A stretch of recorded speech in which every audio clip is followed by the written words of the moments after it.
Hello there.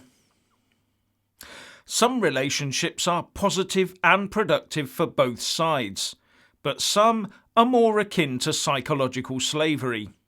So you'll know exactly where I'm going with this one.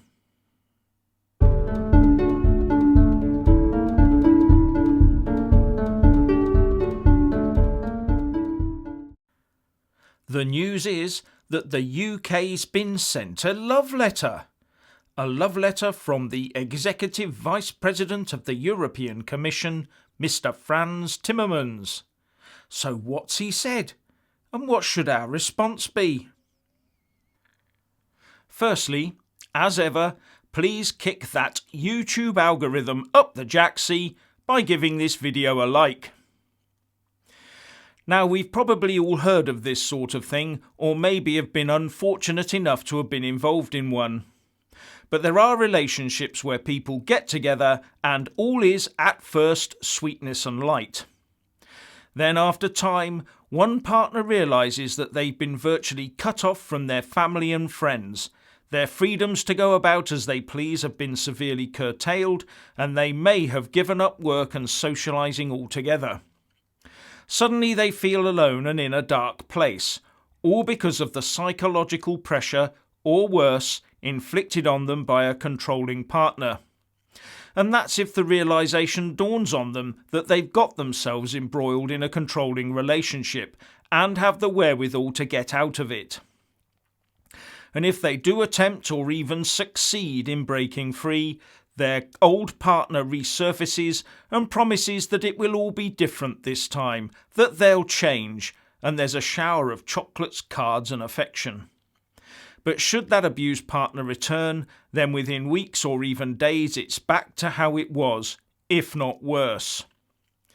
So as the UK girds its loins to leave the EU at 11 p.m. on the 31st of January 2020, in just 36 days' time, it came as no surprise to see that the EU has sent the UK a love letter, penned in The Guardian by the Executive Vice President of the EU Commission, Frans Timmermans.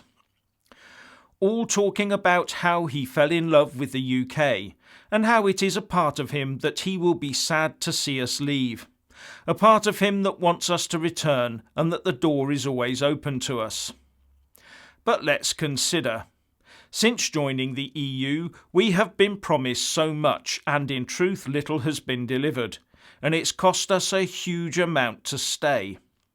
Since joining, we have been gradually weaned away from our international friends and can only operate through the controlling influence of the EU under this concept of shared sovereignty, which actually means handing sovereignty over. Sound familiar when compared to what I said earlier?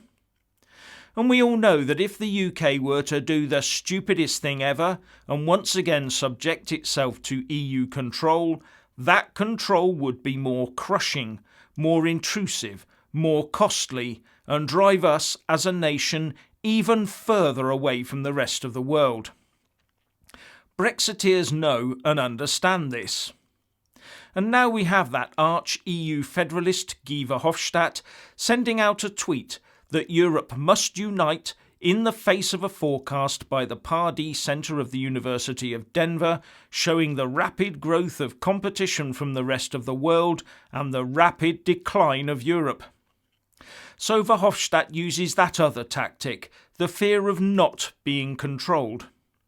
Linking to the report, Verhofstadt tweeted, "For those who would still doubt, there are no big European countries anymore.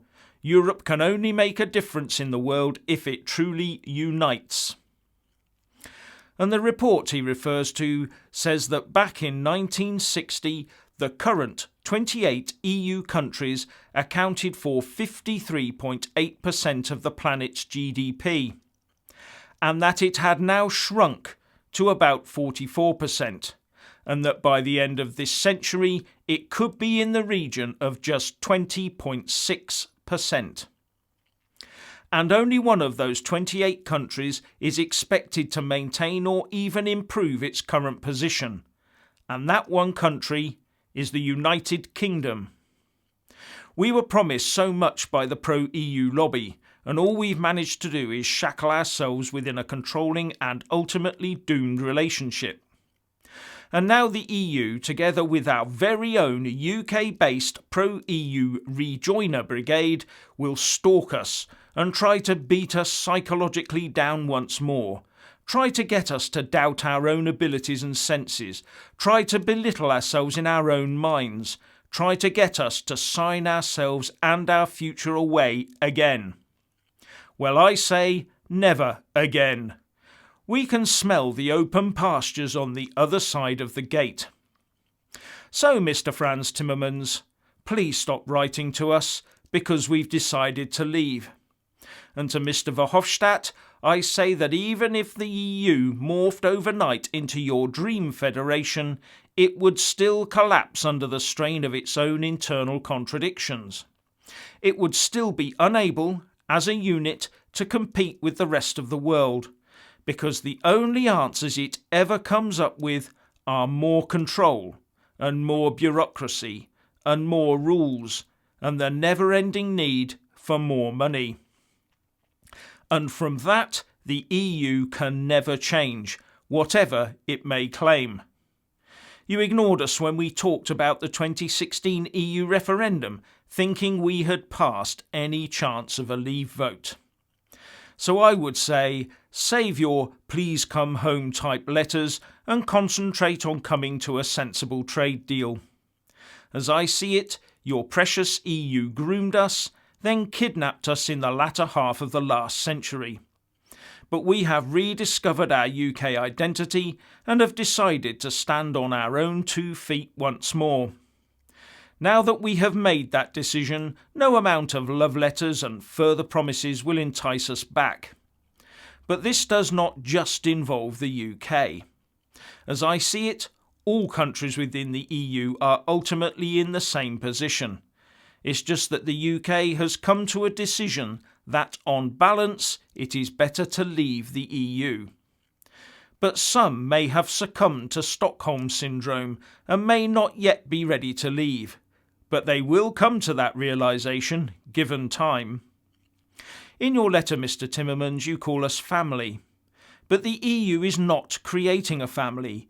It is intent on creating a new country, a new superstate, a controlling superstate. In fact, it feels more like being part of a 28-strong harem serving a bureaucratic potentate. But the murmurings for freedom from within will grow louder and in time become screams as those countries trapped in your harem-like bloc realise their identities and freedoms are being slowly eroded as the new EU superstate is constructed around them. And I do have to wonder how many of the other 27 members of the harem are getting love letters today. Or is that outpouring of affection reserved solely for the one with the money that's wriggling free?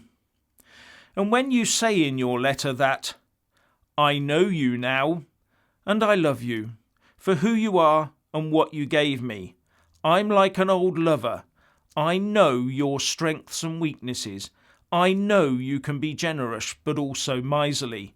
I know you believe yourself to be unique and different.